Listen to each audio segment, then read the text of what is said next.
El siguiente es un programa informativo de producción nacional, apto para todo público, con elementos de lenguaje, sexo y violencia que pueden ser presenciados por menores de edad bajo la supervisión de sus padres, madres, representantes o responsables.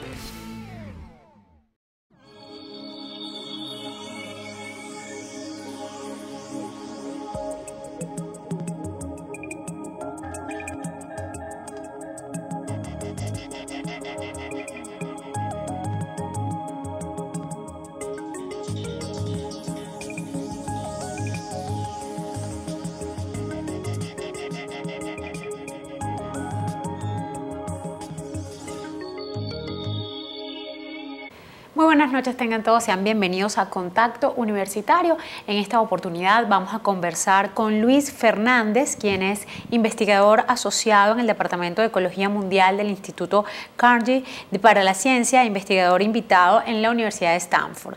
Su investigación se centra básicamente en los efectos de la producción de biocombustibles en el ambiente y también en el uso de las energías renovables, que van a ser los temas que vamos a estar desarrollando la noche de hoy, sobre todo entendiendo cómo estas nuevas energías o este tipo de energía son posibles, son viables y sustentables hasta en un país como el nuestro, donde el petróleo sigue siendo el principal recurso productor de energía.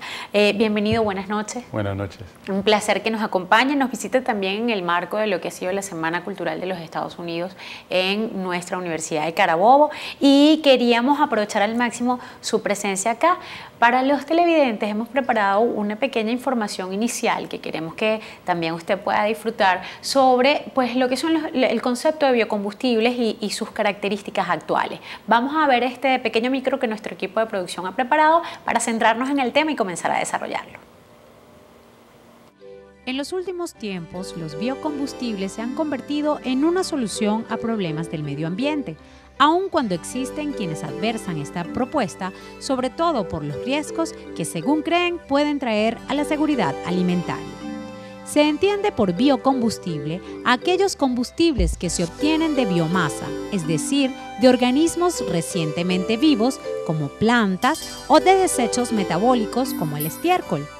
El principal interés por los biocombustibles obedece a que los gobiernos pretenden disminuir su dependencia de los combustibles fósiles y así lograr mayor seguridad energética.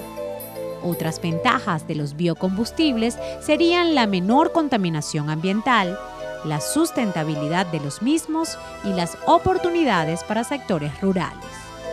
Las fuentes de bioenergía pueden ser biomasa tradicional quemada directamente, tecnologías a base de biomasa para generar electricidad y biocombustibles líquidos para el sector del transporte. Los biocombustibles que más se utilizan son el etanol y el biodiesel. El etanol puede ser empleado en motores que usan nafta, mientras que el biodiesel puede ser utilizado en motores que emplean gasoil. El etanol es un biocombustible a base de alcohol, el cual se obtiene directamente del azúcar. Ciertos cultivos permiten la extracción directa del azúcar, como la caña azucarera, que es la materia prima que se utiliza para este fin en Brasil, la remolacha, como es el caso de Chile, o el maíz, que se usa principalmente en los Estados Unidos. En el caso de los motores diésel, se pueden utilizar biocombustibles obtenidos a partir de aceites o grasas. Ciertas plantas, como la soya o el girasol, son las que más eficientemente producen aceites que pueden ser utilizados como biocombustibles directamente o pueden ser procesados para obtener un biocombustible más refinado. La utilización directa de aceites vegetales es posible, pero requiere de modificaciones en el motor. El sistema más habitual es la transformación de los aceites mediante un proceso químico que permite la utilización del biocombustible en un motor diésel sin modificar. Diversos países promueven el desarrollo de la producción de biocombustibles mediante subsidios u otras políticas, o han incorporado en su legislación metas de sustitución de combustibles fósiles por biocombustibles. Todo esto buscando nuevas formas de energía que no afecten el medio ambiente.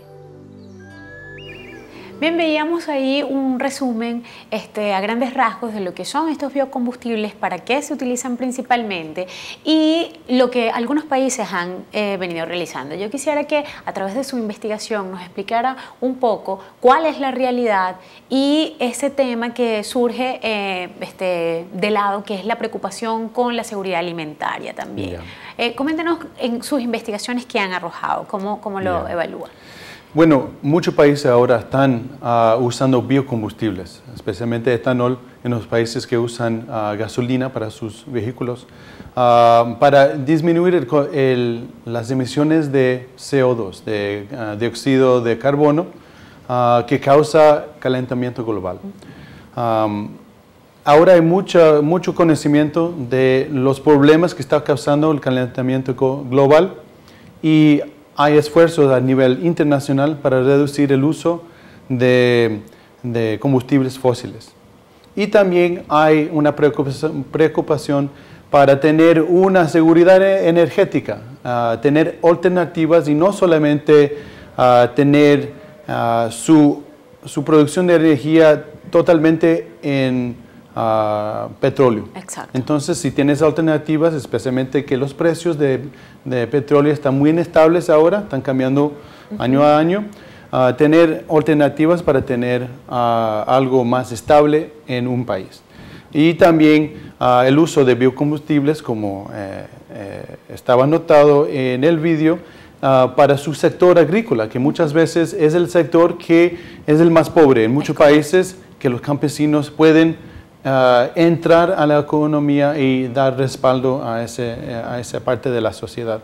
Entonces, con juntar todo esas razones, están entrando mucho más el uso de combustibles en países. Algunos países están, como Brasil, está usando el etanol como el combustible primario. Es correcto. Otros países están usando una mezcla. En muchos de los países europeos, Estados Unidos y también en Asia, algunos en África, están mezclando etanol normalmente en su gasolina. Entonces es muy difícil encontrar países que tienen gasolina de 100%. A veces tiene 5%, 10%, hasta 25% o hasta 85% mezclado con etanol. Y también una razón para hacer eso, no solamente el precio, no solamente cosas de cambio climático, pero previene la producción de smog, de contaminación, para mejorar la calidad del aire en las áreas urbanas. Ahora, como investigador, estas características, usted me comentaba que ya tenía una experiencia de algunas charlas acá en el país y que alguna de las inquietudes de las personas con las cuales ha conversado es que, bueno, que en Venezuela tenemos una gran ventaja por una parte, pero podría ser una desventaja en este momento, que es lo económico o barato, que es la gasolina. Sí. ¿Cómo nos recomienda a los venezolanos o a Venezuela el manejo de este tema? Bueno, en la situación actual va a ser un poco difícil que cualquier fuente de energía alternativa entre, porque el precio de gasolina, el precio de diésel, de los productos de petróleo es sumamente barato. Entonces, ese precio previene que otros pueden ser rentables comparado con el precio de petróleo. Entonces, es lo que llaman distorsión del mercado energético.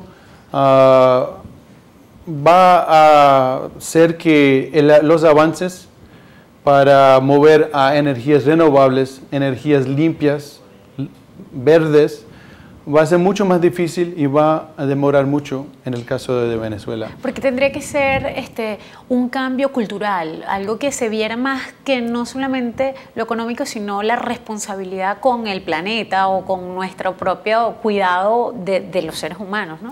Sí, bueno, seguro que va a haber que tener un cambio cultural y social, porque las personas, me imagino que se están acostumbrados a precios muy bajos para el combustible. Pero el petróleo no va a durar por siempre. Van a tener un periodo donde va a ser mucho más difícil conseguir a los precios que tienen ahora. Y pienso que va a ser un shock a la sociedad venezolana cuando no van a tener gasolina tan barato y tienen que ahorrar, tienen que mejorar la eficiencia y buscar las alternativas, como los de solar, biomasa, eólica, etc.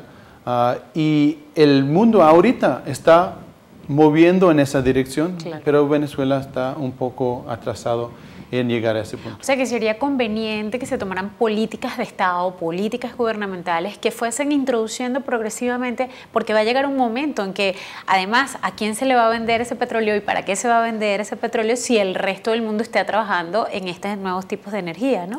Sí, incluso Venezuela puede ser un centro de producción de tecnologías limpias. Venezuela tiene capacidad para producción para varias tecnologías que se puede exportar. Muchos países ahora están tomando no solamente tecnologías para consumo doméstico, pero están exportando electricidad a sus vecinos, están produciendo tecnologías limpias, lo que nosotros llamamos clean tech, que ahora es uno de los sectores en el campo energético más activo, que tiene más inversiones. Y también eso también tiene beneficio a su pueblo, porque reduce los efectos negativos de salud pública por causa de contaminación, sus problemas respiratorios, y también, por supuesto, el efecto de cambio global que están afectando a todas las personas aquí en el mundo ahora. Ahora, cuando veíamos también en el micro que pasábamos, veíamos la importancia de resguardar la seguridad alimentaria, sobre todo en países, un ejemplo tan cercano al nuestro como es Brasil, que sí se trabaja con los biocombustibles, en la forma en que allí lo veíamos. ¿Cómo se está trabajando a nivel mundial, según las investigaciones que he realizado, ese resguardo de la seguridad alimentaria y esa posibilidad de producir este tipo de energía? Sí. Es muy importante asegurar la fuente alimentaria para muchos países, bueno, para todos países. Y ese problema, cuando había la crisis en México con el problema de maíz y las tortillas, y han visto casos similares en otros países, era algo que no era previsto cuando empezó la producción de biocombustibles, porque el precio de maíz en caña de azúcar, en palma aceitera, subió demasiado y era algo que no era previsto. Pero con el manejo de los terrenos de un país, pueden usar los dos. No es que solamente tienen que tener para producción alimentaria o para bioenergía. Yo pienso que necesita una zonificación, un plan de manejo integral de cómo se usan los suelos de un país.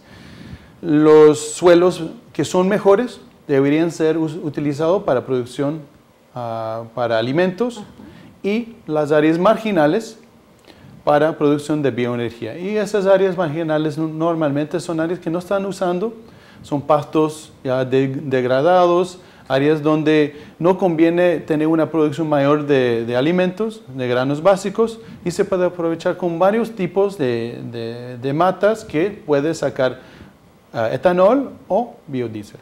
Estamos conversando, amigos, con el investigador Luis Fernández, quien pues está en Venezuela dictando algunas conferencias que tienen que ver básicamente con las energías renovables, y por supuesto aprovechamos también como investigador acerca de los biocombustibles de tocar este tema con él. Vamos a hacer una pequeña pausa y al regreso vamos a explicar en qué consisten estas energías renovables y cómo se podrían utilizar. Ya estamos de vuelta con ustedes.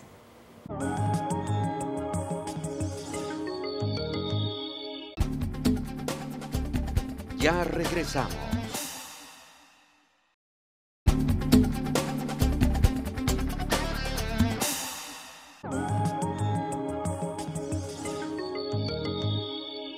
Continuemos en Contacto Universitario, esta noche conversando acerca de las energías renovables y los biocombustibles. Estamos hablando también cómo estas energías pueden apoyar el desarrollo sustentable y además favorecer el cambio climático. Tenemos como invitado a Luis Fernández, quien está además en el marco de lo que ha sido la celebración de la Semana Cultural de los Estados Unidos en la Universidad de Carabobo. Estamos, antes de irnos a la pausa, especificando las ventajas que tenía de planificar la distribución de los suelos a la hora de producir biocombustible. Pero quisiera que en este momento nos hablaras de esas energías renovables, cómo están catalogadas. Sabemos que está la energía solar, la eólica, el biomasa, cada una de ellas como sus características principales. Sí. El uso de energía solar es base de la luz del sol. Hay dos tipos de energías. Uno es el fotovoltaico, que son los paneles solares, que son muchas veces comunes en muchos países, que es una tecnología avanzada que se puede usar en muchos lugares, no solamente en áreas urbanas, pero también en áreas rurales. Y las energías solar termales, que son plantas específicamente en áreas de desierto donde hay mucho sol y concentra la luz del sol para calentar aceites, para crear vapor, para generar electricidad. Muy parecido a, en vez de usar el calor de petróleo para calentar el agua, para generar electricidad, para una turbina, usan el calor del sol. Pero, y eso es en una escala grande. Para escala pequeño, como en caso mío, yo tengo paneles solares encima de mi casa. Ajá. Entonces, yo no tengo una cuenta que viene de la compañía de electricidad, claro, porque yo genero toda la energía que yo uso en mi casa.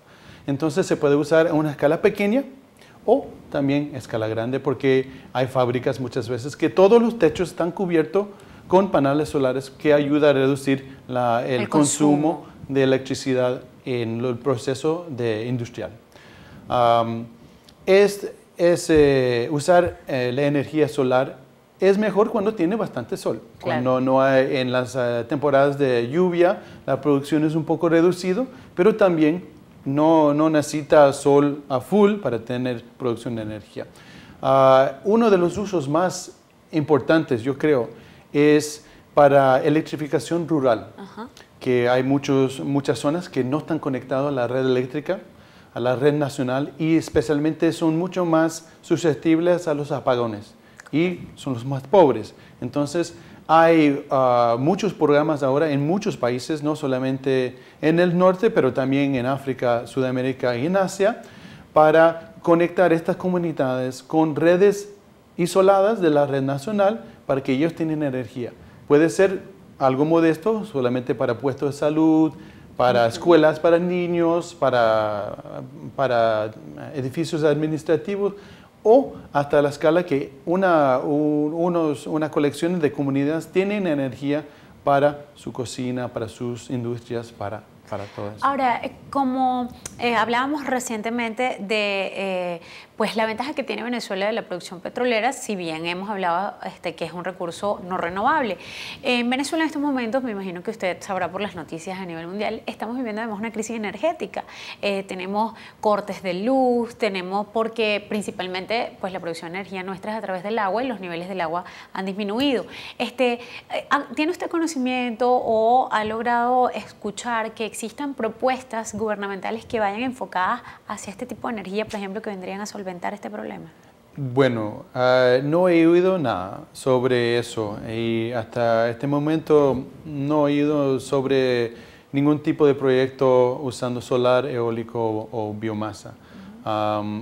Pienso que sería algo útil, claro, en el futuro. Por supuesto, no es una solución para mañana. Exacto. Pero montar sistemas para alternativas. Como estaba diciendo antes, lo que es importante, pienso, para tener una política energética más estable es tener alternativas de uso, claro, de fuentes de energía.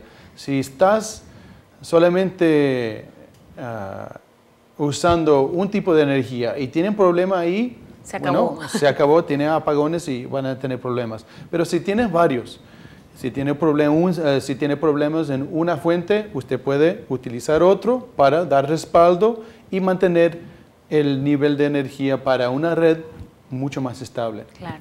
¿Qué tan costoso es, por ejemplo, trabajar la energía solar? ¿Qué tanta inversión y qué tan costoso puede ser? Bueno, diferentes tecnologías renovables tienen diferentes costos. Algunos de ellos ya están maduros, como el hidroeléctrica. Ustedes están usando, por supuesto, una tecnología muy madura, están usando 80, 90 años. Las tecnologías de solares, algunos son mucho más modernos y están en desarrollo.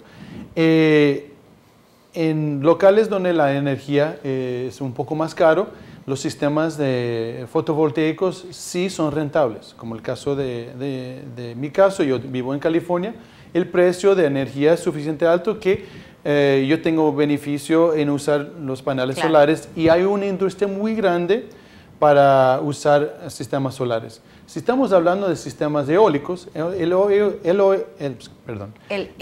sistema eólico ya está al nivel que está competitivo con producción de energía con gas natural. Es tan maduro que se puede aplicar en áreas a un precio muchas veces mejor que usar gas natural, y tiene la ventaja de no tener emisiones de carbono, aprovechar créditos de carbono en el nuevo mercado de carbono que están al nivel internacional establecido por las Naciones Unidas, y también tener beneficios de tener una reducción de polución, de contaminación del aire. ¿Qué se necesita para la producción de energía eólica? Bueno, necesitan producir unas torres que tienen unos rotores, que son un tipo de turbina, con el movimiento son molinos de aire. Los molinos de aire son antiguos, pero ahí tienen los más modernos, que son mucho más eficientes que los de Cervantes hace 500 años. O sea, que se hablaría de lo que se necesita es espacio. Primeramente, espacio, áreas geográficas espaciosas por donde Bueno, circule. necesita un viento fuerte y constante. Exacto. Y muchas veces las áreas en la costa son las áreas perfectas, y también áreas en las montañas donde hay vientos constantes que se sabe que van a tener un flujo constante para producción de energía. O sea que en Venezuela tendríamos, por ejemplo, la costa para producir este tipo de energía. Ya varias personas, académicos, expertos en el sector energético, me han comentado que hay muchos lugares aquí en Venezuela que son adecuados. Han hecho estudios que tienen un potencial muy grande para energía eólica. Pero necesita, por supuesto, inversión, porque la inversión para eólica es un poco diferente que de una planta, vamos a decir, termal, una planta de diésel. La mayoría del costo, si estamos hablando de 20 años de uso, de una planta de diésel es el combustible. Usted compra la planta, es una cantidad pequeña, y en 20 años usted tiene que comprar siempre ese combustible con un poco de mantenimiento. Con el sistema eólico, usted tiene casi el 100% del costo, es la inversión inicial. Es la capital. Y porque el viento es gratis. Claro. Y manutención también es un porcentaje, pero es reducido comparado con los generadores, con las plantas. Entonces, la económica de establecer un sistema eólica es diferente. Necesita más plata al inicio, pero ya no tienes que invertir tanto durante la vida ¿Y las vidas útiles de las turbinas? Son en muchos casos de 10 a 20 años, que están al mismo nivel muchas veces de las plantas tradicionales. Exacto. Ya estamos en los minuticos finales, pero quisiera, a manera de consejo o de... Sí, podríamos llamarlo de consejo de una persona que ha investigado el tema y que lo ha trabajado. ¿Cuál sería ese consejo para Venezuela como país que pueda aprovechar esto? Pienso que Venezuela tiene unos recursos impresionantes para energías renovables. Pienso que deberían empezar a entrar a usar energías renovables, especialmente pensando en el futuro, de largo plazo. Ahora hay bastante petróleo, los precios son bajos, pero eso no va a ser por siempre. Y también entrar a la comunidad internacional que está ahora preocupándose mucho con el tema de carbono y el calentamiento global. Ser responsable en poner su parte en tratando de prevenir eso, porque muchos de los cambios climáticos que se están viendo y se están proyectando van a afectar a Venezuela también, especialmente que ustedes necesitan bastante lluvia para sus sistemas hidroeléctricos y eso va a tener impactos también en el país. Y también el asunto de pobreza en las áreas rurales. Claro. Personas no tienen que esperar hasta que tienen una red suficiente amplia para llegar a todos los locales ahí en el país. Se puede utilizar ahora tecnologías maduras de energías renovables para que estas comunidades isoladas tienen suficiente energía para reducir su pobreza y mejorar la calidad de su vida. Muchísimas gracias. Además, quería aprovechar de comentarle desde el ámbito universitario que efectivamente la Universidad de Carabobo hay proyectos en la academia se están haciendo y que lo ideal sería entonces tener luego el sustento gubernamental, el apoyo de las organizaciones gubernamentales para desarrollarlo. Gracias por su visita. Aprovechamos que está aquí con nosotros pues, para felicitarlo por lo que es el trabajo por el medio ambiente y el trabajo por recuperar la salud de nuestro planeta. Ha sido un placer a ustedes acompañarlos. Recordemos, podemos tener energías alternas y al mismo tiempo lo que hasta ahora hemos tenido, ir preparándonos para sustituirlo en un futuro, a lo mejor a mediano plazo. Ha sido un placer acompañarlos y será entonces hasta un próximo contacto.